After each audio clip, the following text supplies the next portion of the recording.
દિવ્યવાણી તારીખ 16/11/2023ની વાલા ગુરુજીની જ્ઞાનસત્ર 17ની પ્રાતઃસભામાંથી સંકલિત.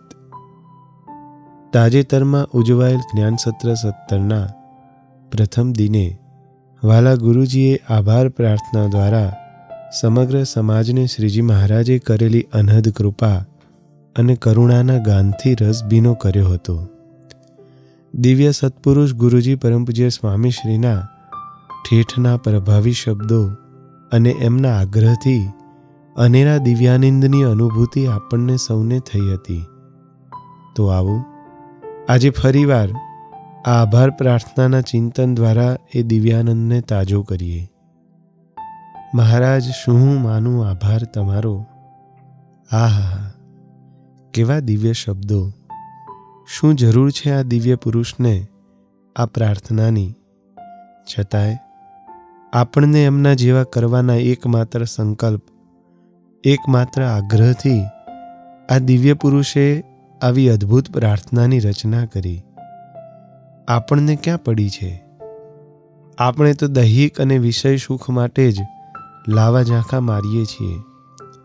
તેમ છતાં કેટલી અપાર દયા, અપાર કરુણા કે કોઈ જ પ્રકારની નફરત, ધૃણા કે તિરસ્કાર વગર આપણી પાછળ મંડ્યા જ રહે.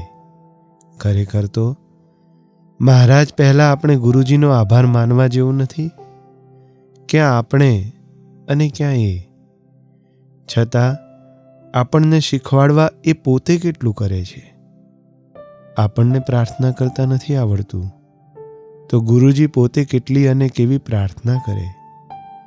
આ પ્રાર્થનાનું ગાન થતું ત્યારે ગુરુજીનો કેવો નીતરતો દાસત્વ ભાવ દર્શિત થતો. એમના કરુણા ભર્યા નયન અને ગદગદિત કંઠ આપણને કેવા ભીના કરી દે છે. વિચારીએ કે આપણી પર કેટલી બધી કરુણા કે આપણને એમના જેવા કરવાનો સંકલ્પ રાખી દાખલો કરનાર સત્પુરુષ મળ્યા છે. હવે આપણી ફરજ છે એમના સંકલ્પમાં સમાઈ જવાની. ભલે આપણને આવડે કે ના આવડે, તો પણ જો ખટકાપૂર્વક આ પ્રાર્થના કરીશું તો એ અતિ દયાળુ છે. એમને જે આપવાનું છે તે આપી દેશે. તો આવો ખરેખર આ ભૂખ્યા અને ગરજુ થઈ વારંવાર આ પ્રાર્થનાના આધારે મહારાજને કગરીએ. મહારાજ, શું હું માનું આભાર તમારો. આભાર તમારો માનું, આભાર તમારો. કેટલી નરી વાસ્તવિકતા છે. હે મહારાજ, ક્યાં આપ ને ક્યાં હું. કેવી આપની અનહદ કરુણા. આપનો આભાર હું શું માનું, કેટલો માનું. આપના દર્શન ન મળે, આપના થવાનું ન મળે, અને આપ આખા મને મળી ગયા. આહા મહારાજ, હું શું આપનો આભાર માનું. આપે મારા માથે કેટલો ભાર ભર્યો છે. કેટલું આપનું ઋણ છે પ્રભુ. આપની આગળ હું તો દામ વગરનો દાસ છું. બજારમાં મને કોઈ 5 રૂપિયા ના આપે ને આપે મને સ્વીકારી લીધો.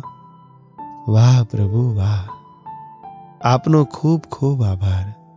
હે રાજાધિરાજ, જો આપ મને ન મળ્યા હોત તો હું ક્યાંય રખડતો રઝળતો હોત, ભવસાગરમાં ગોતા ખાતો હોત.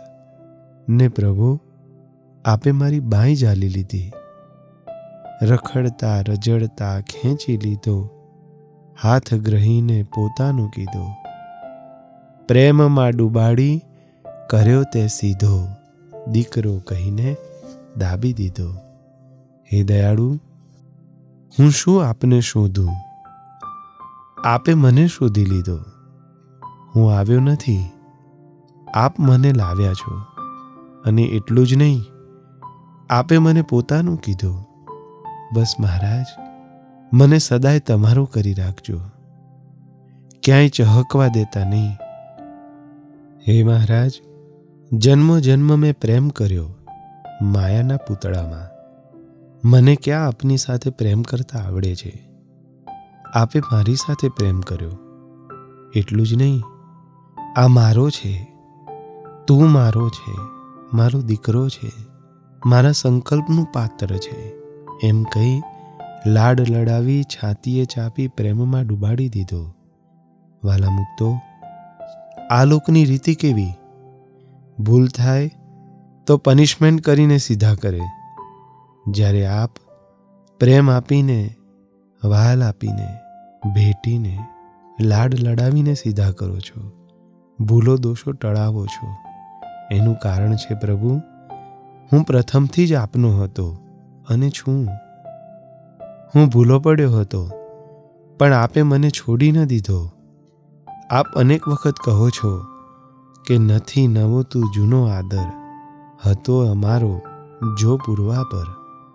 ફાવી ગયો તું અમને પાકર, કહીને વરસ્યા તમે સુખ સાગર. હે દયાળુ, આપ મનુષ્યને મનુષ્ય રૂપે દર્શન આપતા હતા ત્યારે હું હતો. બાપાની વખતમાંય હતો, સદગુરુની પીછામાંય હતો. છતાં દરેક વખતે આપને દુખીને હોશિયાળા જ કર્યા. આપના પ્રભાવી સંકલ્પને પીછાની ન શક્યો, એમાં ભળી ન શક્યો. પરિણામે આ વખતે ફરી લાવ્યા, અમને ફરી તક આપી. આપે અમને રેઢા ન મૂકી દીધા. અમારી સાથે તમે પણ સત્પુરુષ દ્વારે આવતા રહ્યા, કારણ કે આપણી પ્રથમની પ્રીત હતી. આહા પ્રભુ, અમે ફાવી ગયા છીએ. આ ફેરે પણ આપ મળી ગયા. આપના દિવ્ય સત્પુરુષની દિવ્ય છત્રછાયા મળી ગઈ. પ્રભુ, શું આપની મહેર અને કરાવી છે લીલા લહેર. શું આપનો આભાર માનું દયાળુ. સત્પુરુષના જોગમાં લાવી, વચનમાં વિશ્વાસ કરાવી, જન્મો જન્મના ખાતા છોડાવી, સર્વોપરી નિષ્ઠાની ઘેડ પડાવી. પ્રભુ, આ બધું આપ બળે અશક્ય હતું, પરંતુ આહા, કેવી અજબ, અલૌકિક, અદ્ભુત અને અજોડ સત્પુરુષની ભેટ આપી દીધી. આ દિવ્ય પુરુષના પ્રતાપે આપના સ્વરૂપની જેમ છે તેમ ઓળખાણ કરાવી દીધી. એટલું નહીં, આપના વચનમાં વિશ્વાસ અપાવ્યો. છતે દેહે કલ્યાણની હા પડાવી દીધી.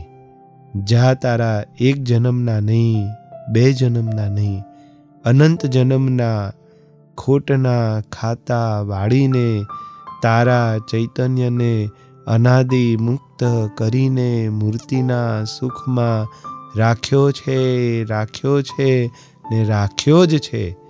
સૂર્ય ફરે, ચંદ્ર ફરે, અનંત કોટી બ્રહ્માંડ ફરે, પણ આપણે ફરવું નહીં.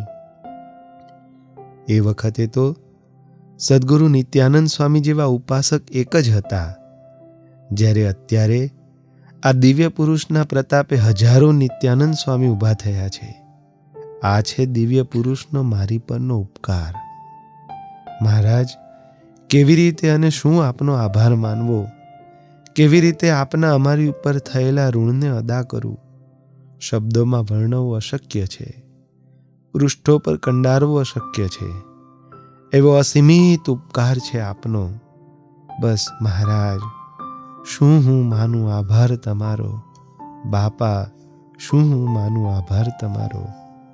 ગુરુદેવ, શું હું માનું આભાર તમારો. ગુરુજી, શું હું માનું આભાર તમારો. શબ્દોમાં જ્યારે અંતરનો ભાવ ભળે છે, ત્યારે તે પ્રાર્થના બને છે. ત્યારે આ દિવ્ય પ્રભાવી શબ્દોના સહારે અંતરના આર્તનાદે પ્રભુને કગરીએ. આ પ્રાર્થનામાં મહારાજની આપણી પર કરેલ કૃપાનો અહોભાવ છે. જો ખરેખર આ પ્રાર્થના થાય તો અંતર સાવ હળવું થઈ જાય. આનંદ આનંદની છોડે ઉડે. બેઠો આનંદ અને શાંતિનો અનુભવ થાય. કોણ મળ્યું છે અને કેવા કર્યા છે. આ પ્રાપ્તિના કેફમાં અલમસ્ત થઈ જવાય. આપણી પરિસ્થિતિ સાવ કેવી હોય છે? સવારે જુદા, સાંજે જુદા. સુખ દુઃખના દ્વંદ્વમાં અથડાયા કરીએ છીએ. સાવ શુષ્ક અને શુનકાર અવસ્થામાં આપણે જીવી રહ્યા છીએ. તો એમાંથી ઉગરવાનો એકમાત્ર ઉપાય છે પ્રાર્થના. આ પ્રાર્થનાને ખટકાપૂર્વક કરીશું તો જરૂર મહાત્મ્યથી રસભીના થવાશે. જય સ્વામિનારાયણ. આ વિડીયો જો આપને પસંદ આવ્યો હોય તો તેને લાઈક કરો અને શેર કરો. અને હા, આવા જ લેટેસ્ટ વિડીયો મેળવવા માટે SMVS ચેનલને સબસ્ક્રાઇબ કરવાનું અને બેલ આઇકોન પર ક્લિક કરવાનું ન ભૂલતા હો.